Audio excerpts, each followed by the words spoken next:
Hello നമസ്കാരം, രഞ്ജിത്ത്. നമ്മൾ ഏറ്റവും കൂടുതൽ ഈ എം പിമാരെ കുറിച്ച് ചർച്ച ചെയ്യുന്നത് ഇലക്ഷൻ്റെ സമയത്താണ്. പിന്നീട് പലപ്പോഴും അവരെ കാണാറില്ല. അതിനുശേഷം 5 വർഷങ്ങൾക്കപ്പുറം വീണ്ടും ഒരു ഇലക്ഷൻ വരുമ്പോഴാണ് ഈ എം പിമാരെ കാണുന്നത്. ആക്ച്വലി എം പിമാർ എന്താണ് ചെയ്യുന്നത്, അല്ലെങ്കിൽ എന്താണ് ചെയ്യേണ്ടത്, അതിനെക്കുറിച്ച് ഒരു വിശകലനമാവാം. പല എം പിമാർക്കും ഇതൊരു വലിയ ഇൻസൈറ്റ് ആയിരിക്കുമെന്നാണ് ഞാൻ പ്രതീക്ഷിക്കുന്നത്. റെസ്പോൺസിബിലിറ്റീസ് ഒക്കെ പലപ്പോഴും ഡിഫൈൻഡ് ആണെങ്കിലും കൃത്യമായിട്ടുള്ള രീതിയിൽ അത് സ്ട്രക്ചർ ചെയ്ത് കോർഡിനേറ്റ് ചെയ്യുന്നവർ കുറവാണ് എന്നുള്ളത് സത്യം തന്നെയാണ്. ഏറ്റവും ആദ്യത്തെ ഡ്യൂട്ടികളിലൊന്ന് ലെജിസ്ലേറ്റീവ് ഡ്യൂട്ടീസ് തന്നെയാണ്. പലപ്പോഴും ഈ രാജ്യത്തിൻ്റെ തന്നെ നിയമനിർമ്മാണം നടത്തുന്നതിൽ വലിയ പങ്കാളികളാണ് എം പിമാർ. പലപ്പോഴും പലതരത്തിലുള്ള ഡിബേറ്റുകളിലും പോളിസി മേക്കിങ്ങിലും എല്ലാം ഇവർ വളരെയധികം പാർട്ടിസിപ്പേറ്റ് ചെയ്യാറുണ്ട്, ചെയ്യേണ്ടതുണ്ട്. അതിനുവേണ്ടി ശക്തമായ പഠനം ആവശ്യമാണ്. അപ്പോൾ ഇത് ചെയ്യാറുണ്ടോ പല എം പിമാരും എന്നുള്ളതാണ് ചോദ്യം.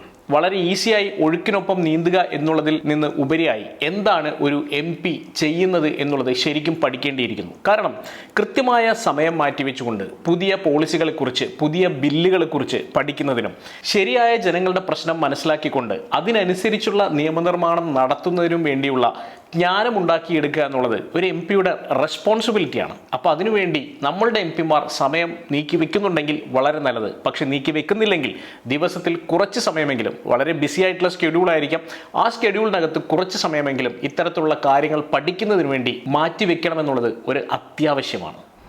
അടുത്തത് കോൺസ്റ്റിറ്റ്യുവൻസി സർവീസസ് ആണ്. അതായത് തങ്ങൾ റെപ്രസെൻ്റ് ചെയ്യുന്ന കോൺസ്റ്റിറ്റ്യുവൻസിക്ക് വേണ്ടി നിലകൊള്ളുക എന്നുള്ളത് ഏതൊരു എം പിയുടെയും ഏറ്റവും പ്രൈമായിട്ടുള്ള റെസ്പോൺസിബിലിറ്റിയാണ്. പലപ്പോഴും എം പിയുടെ ഓഫീസ് ഉണ്ടാകാറുണ്ട് ആ കോൺസ്റ്റിറ്റ്യുവൻസിയിൽ. പക്ഷേ ഈ കാണുന്ന എത്ര പേരുടെ കയ്യിൽ എം പിയുടെ കോണ്ടാക്ട് നമ്പർ ഉണ്ട്? അതായത് പേഴ്സണൽ കോണ്ടാക്ട് നമ്പർ അല്ല, അദ്ദേഹത്തെ വിളിച്ചാൽ കിട്ടാൻ വലിയ പാടായിരിക്കും. പക്ഷേ എം പിയുടെ ഓഫീസിനെങ്കിലും നമുക്ക് കണക്ട് ചെയ്യാൻ സാധിക്കണമല്ലോ. അപ്പോൾ എം പിയുടെ ഓഫീസിലെ കോണ്ടാക്ട് നമ്പർ എത്രയാണെന്ന് അറിയാൻ പോലും നമുക്കിപ്പോൾ മാർഗമില്ല എന്നുള്ളതാണ് പലപ്പോഴും. അങ്ങനെയാണെങ്കിൽ എം പിയുടെ കോണ്ടാക്ട് നമ്പർ അല്ലെങ്കിൽ ഓഫീസിൻ്റെ കോണ്ടാക്ട് നമ്പർ കൃത്യമായി ആളുകളിലേക്ക് എത്തിച്ചുകൊണ്ട്, ഒരുപക്ഷെ ഒരു കോൾ സെൻറ്റർ പോലെ പ്രവർത്തിച്ചുകൊണ്ട്, കൃത്യമായിട്ടുള്ള സ്ട്രക്ചറുകൾ ഉണ്ടാക്കി, കൃത്യമായ കമ്മ്യൂണിക്കേഷൻ മെത്തഡോളജികൾ ഉണ്ടാക്കി, ഉണ്ടാകുന്ന ഇഷ്യൂസിനെ അപ്പോൾ തന്നെ അഡ്രസ്സ് ചെയ്ത് പോകാൻ പറ്റുന്ന തരത്തിലേക്ക് വർക്ക് ചെയ്യുന്ന എത്ര എം പി ഓഫീസുകൾ കേരളത്തിലുണ്ടാകും? ഇന്ത്യയിൽ നോക്കിയാൽ വളരെ കുറവായിരിക്കും. കേരളത്തിൽ തന്നെ വളരെ കുറച്ച് എം പി ഓഫീസുകളെ ആ രീതിയിൽ പ്രവർത്തിക്കുന്നുള്ളൂ. കൃത്യമായിട്ടുള്ള സിസ്റ്റംസ് ഉപയോഗിച്ചുകൊണ്ട്, ഒരുപക്ഷെ ഒരു കോർപ്പറേറ്റ് കമ്പനി ഉപയോഗിക്കുന്ന മാനേജ്മെന്റ് ഇൻഫർമേഷൻ സിസ്റ്റംസ് ഉപയോഗിച്ചുകൊണ്ട് വേണം ഇത്തരത്തിലുള്ള കമ്മ്യൂണിക്കേഷനുകൾ ചെയ്യാൻ. ആവശ്യമുള്ള കാര്യങ്ങൾ എം പിയിലേക്ക് നേരിട്ട് എത്തുകയും വേണം. ഇതിനു വേണ്ട കൃത്യമായിട്ടുള്ള ഒരു സ്ട്രക്ചറും സിസ്റ്റവും ഇത്തരത്തിലുള്ള എം പി ഓഫീസുകളിൽ ഉണ്ടാക്കുകയും അതിന് കൃത്യമായി അഡ്രസ്സ് ചെയ്ത് പോവുകയും ചെയ്യുക വളരെ നിർബന്ധമുള്ള കാര്യമാണ്. എങ്കിൽ മാത്രമേ കോൺസ്റ്റിറ്റ്യുവൻസിയുമായി എം പിക്ക് കൃത്യമായ ബന്ധം ഉണ്ടാവുകയുള്ളൂ. അങ്ങനെ ഒരു ബന്ധം ഉണ്ടായാൽ തീർച്ചയായിട്ടും അത് എം പിക്ക് കൂടി ഗുണകരമാണ്. കാരണം 5 വർഷത്തിനപ്പുറം വോട്ട് ചോദിച്ച് ചെല്ലുമ്പോൾ ജനങ്ങൾ ചോദിക്കില്ല നിങ്ങൾ എവിടെയായിരുന്നുവെന്ന്. അടുത്തത് ഡെവലപ്മെൻ്റൽ ഇനീഷ്യേറ്റീവ്സ് ആണ്. പലപ്പോഴും കോൺസ്റ്റിറ്റ്യുവൻസി സർവീസിൻ്റെ ഭാഗമായി തന്നെ പറയാവുന്ന ഒരു കാര്യമാണ് ഈ ഡെവലപ്മെൻ്റൽ ഇനീഷ്യേറ്റീവ്സ്. എം പിയുടെ ലോക്കൽ ഏരിയ ഡെവലപ്മെൻറ്റ് ഫണ്ട് ഉപയോഗിച്ചുകൊണ്ട് പലപ്പോഴും കൃത്യമായിട്ടുള്ള രീതിയിൽ അനലൈസ് ചെയ്തുകൊണ്ട് ആവശ്യമുള്ള പ്രൊജക്റ്റുകൾക്ക് വേണ്ടി ഇത് അലോക്കേറ്റ് ചെയ്യുക എന്നുള്ളത് വളരെ പ്രധാനമാണ്. പലപ്പോഴും കൃത്യമായിട്ടുള്ള രീതിയിൽ പ്ലാനിംഗ് ഇല്ലാത്തത് കൊണ്ടാണ് ഈ ഫണ്ട് പലപ്പോഴും പൂർണ്ണമായി വിനിയോഗിക്കപ്പെടാതെ പോകുന്നത്. കഴിഞ്ഞ തവണത്തെ എം പിമാരുടെ തന്നെ ഫണ്ട് വിനിയോഗം നോക്കിയാൽ പല എം പിമാരും അവരുടെ ഫണ്ട് പൂർണ്ണമായി ഉപയോഗിച്ചിട്ടില്ല എന്ന് കാണാം. അതിന് പ്രധാനപ്പെട്ട കാരണം കൃത്യമായിട്ടുള്ള പ്ലാനിംഗ് ഇല്ലായ്മ തന്നെയാണ്. കൃത്യമായിട്ടുള്ള രീതിയിൽ പ്ലാൻ ചെയ്യുകയും അർഹതപ്പെട്ട പ്രൊജക്റ്റുകൾക്ക് കൃത്യമായി ആ ഫണ്ടുകൾ വിനിയോഗിക്കാനുള്ള അവസരം കൊടുക്കുകയും ചെയ്താൽ ഡെവലപ്മെൻ്റൽ ഇനീഷ്യേറ്റീവ്സ് വളരെ ഫാസ്റ്റായി നടക്കുമെന്നുള്ള കാര്യത്തിൽ സംശയം വേണ്ട. പലപ്പോഴും ഈ ഫണ്ട് കൊടുക്കുന്നതിൽ മാത്രമായി ഈ കാര്യങ്ങൾ ഒതുങ്ങുന്നുണ്ട് എന്നുള്ളതും വലിയ പ്രശ്നം തന്നെയാണ്. കൃത്യമായ മോണിറ്ററിംഗ് സിസ്റ്റമോ അതിന് കൃത്യമായിട്ടുള്ള റിവ്യൂവോ എം പിയുടെ ഭാഗത്തു നിന്നോ അല്ലെങ്കിൽ എം പിയുടെ ഓഫീസിൻ്റെ ഭാഗത്തു നിന്നോ നടത്താത്തത് കൊണ്ട് തന്നെയാണ് പലപ്പോഴും പല പ്രൊജക്റ്റുകളും ഇടയിൽ വെച്ച് നിന്നു പോകുന്നത്. അടുത്തത് പോളിസി അഡ്വക്കസിയാണ്. അതായത് പലപ്പോഴും നമ്മൾ റെപ്രസെൻ്റ് ചെയ്യുന്ന സ്ഥലത്തിന് ചില പ്രത്യേകതകൾ ഉണ്ടാവും. നമ്മൾ റെപ്രസെൻ്റ് ചെയ്യുന്ന ആ കോൺസ്റ്റിറ്റ്യുവൻസിയുടെ വികസനത്തിന് നമ്മൾ തന്നെ മുന്നിട്ടിറങ്ങേണ്ടി വരും. ചിലപ്പോൾ ഒരു ടൂറിസ്റ്റ് പ്ലേസ് ആയിരിക്കാം, അല്ലെങ്കിൽ ഒരു വ്യാവസായികമായിട്ടുള്ള നഗരമായിരിക്കാം.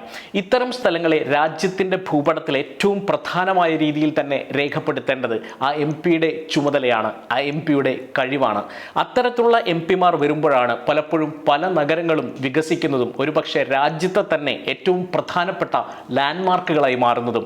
അത്തരത്തിൽ ഒരു എം പിയുടെ ഇടപെടൽ ഉണ്ടെങ്കിൽ കൃത്യമായിട്ടുള്ള ഒരു രൂപരേഖ തങ്ങളുടെ കോൺസ്റ്റിറ്റ്യുവൻസിക്ക് വേണ്ടി തയ്യാറാക്കുകയും അടുത്ത 5 വർഷം കൊണ്ട് എന്തൊക്കെ വികസനങ്ങൾ ഏതൊക്കെ ഭാഗത്ത് അതിൻ്റെ ജോഗ്രഫിക്കലും ഡെമോഗ്രഫിക്കലുമായിട്ടുള്ള പ്രത്യേകതകൾ മനസ്സിലാക്കിക്കൊണ്ട് ഉണ്ടാക്കുമെന്ന് മനസ്സിലാക്കുകയും അത് കൃത്യമായി ഇംപ്ലിമെൻ്റ് ചെയ്തു പോവുകയും ഇംപ്ലിമെൻ്റ് ചെയ്യുന്ന കാര്യങ്ങൾ ആളുകളെ കൃത്യമായി ധരിപ്പിക്കുകയും ചെയ്താൽ ഒരു സംശയവും വേണ്ട, അടുത്ത തവണ എം പി ജയിക്കാൻ പോകുന്നത് വലിയ ഭൂരിപക്ഷത്തിൽ തന്നെയായിരിക്കും. ഏറ്റവും അവസാനമായി, last but not the least, ഗവൺമെൻറ്റിൻ്റെ ആക്ഷൻസിനെ വളരെ കൃത്യമായി ഓവർലുക്ക് ചെയ്യുകയും എന്തെങ്കിലും ആവശ്യങ്ങളുണ്ടെങ്കിൽ അതിനെതിരെ പ്രതികരിക്കുകയും കൃത്യമായിട്ടുള്ള മൂവ്മെൻറ്റുകൾ ചെയ്യുകയും ചെയ്യുക എന്നുള്ളത് തന്നെയാണ്. പലപ്പോഴും ഗവൺമെൻറ്റിൻ്റെ ഭാഗത്തു നിന്നുള്ള പല നയങ്ങളും അവർ പ്രഖ്യാപിക്കുന്നുണ്ടാവും. പ്രതിപക്ഷം കൃത്യമായി എതിർത്താൽ മാത്രമേ പലപ്പോഴും പ്രതിപക്ഷത്തിരിക്കുന്ന എം പി ആണെങ്കിൽ അദ്ദേഹത്തിന് ഒരു വാല്യൂ ഉണ്ടാവുകയുള്ളൂ. അപ്പോൾ പ്രതിപക്ഷത്തിരിക്കുന്ന എം പി ആണെങ്കിൽ ഗവൺമെൻറ്റിൻ്റെ റൂൾസിനെ കൃത്യമായി വിമർശിക്കുകയും ഭരണപക്ഷത്തുള്ള ആളാണെങ്കിൽ ശരിക്കും പറഞ്ഞാൽ ആ ഒരു പെർട്ടിക്കുലർ പാർട്ടിക്കകത്ത് തന്നെ കൃത്യമായിട്ടുള്ള രീതിയിലുള്ള ചർച്ചകളും ഇടപെടലുകളും നടത്തുകയും ചെയ്യുന്നത് വളരെ ഇമ്പോർട്ടൻ്റ് ആയിട്ടുള്ള കാര്യം തന്നെയാണ്. ചുരുക്കി പറഞ്ഞാൽ വളരെ കൃത്യമായ സ്ട്രക്ചർ ഉണ്ടെങ്കിൽ, കൃത്യമായ കമ്മ്യൂണിക്കേഷൻ സിസ്റ്റംസ് ഉണ്ടെങ്കിൽ, കൃത്യമായ മോണിറ്ററിംഗ് സംവിധാനങ്ങളുണ്ടെങ്കിൽ, ഒപ്പം തന്നെ എം പിക്ക് ഒപ്പമുള്ള ടീം വളരെ എഫിഷ്യൻ്റ് ആണെങ്കിൽ ഒരു സംശയവും വേണ്ട, എല്ലാ എം പിമാർക്കും വളരെ നന്നായി തന്നെ പെർഫോം ചെയ്യാൻ കഴിയും. ബട്ട് അൺഫോർച്ചുനേറ്റ്ലി പലപ്പോഴും എം പിയുടെ കൂടെ ഉണ്ടാവുന്ന മാൻ പവർ അത്ര സ്ട്രോങ് ആയിരിക്കണമെന്നില്ല. പല സമ്മർദ്ദങ്ങൾക്കും വഴങ്ങിക്കൊണ്ട് പലപ്പോഴും ബന്ധു നിയമനങ്ങളും ഇഷ്ടപ്പെട്ടവരുടെ നിയമനങ്ങളും അവർക്ക് നടത്തേണ്ടി വരുന്നു എന്നുള്ളത് സത്യമാണ്. അത് മാറ്റിക്കൊണ്ട് എഫിഷ്യൻ്റ് ആയിട്ടുള്ള ഒരു ടീമിനെ കൊണ്ടുവരികയും പുറത്തു നിന്നുള്ള കൺസൾട്ടൻസിനെ അടക്കം ഉപയോഗിച്ചുകൊണ്ട് കൃത്യമായിട്ടുള്ള സിസ്റ്റംസ് ഇംപ്ലിമെൻ്റ് ചെയ്യുകയും കൃത്യമായ കമ്മ്യൂണിക്കേഷൻ സ്ഥിരമായി നടത്തുകയും ആളുകളിലേക്ക് സ്ഥിരമായിട്ട് കമ്മ്യൂണിക്കേഷൻ തിരിച്ചു കൊടുക്കുകയും ചെയ്യുമ്പോൾ ഒരു എം പി വിജയിക്കുന്ന ഒരു എം പി ആയി മാറുന്നു. സർവോപരി രാജ്യത്തിന് ജനങ്ങൾക്ക് ഉപകാരപ്പെടുന്ന ഒരു മെമ്പർ ഓഫ് പാർലമെൻ്റായി മാറുന്നു. അപ്പോൾ ഇനി എം പിമാർക്ക് കൃത്യമായ ഒരു സിസ്റ്റം ആകാം, കൃത്യമായ രീതികളാകാം, പോളിസി ആവാം, സ്ട്രക്ചർ ആവാം, ജനങ്ങൾക്ക് കൂടി ഉപകാരപ്പെടുന്ന രീതിയിലേക്ക് അവരുടെ വർക്കിനെ മാറ്റിയെടുക്കാം. വിജയിപ്പിച്ചു വിട്ട എം പിമാരെ കുറിച്ച് വലിയ പ്രതീക്ഷയിലാണ് ജനമിരിക്കുന്നത്. അവരെ നിരാശപ്പെടുത്തരുത്.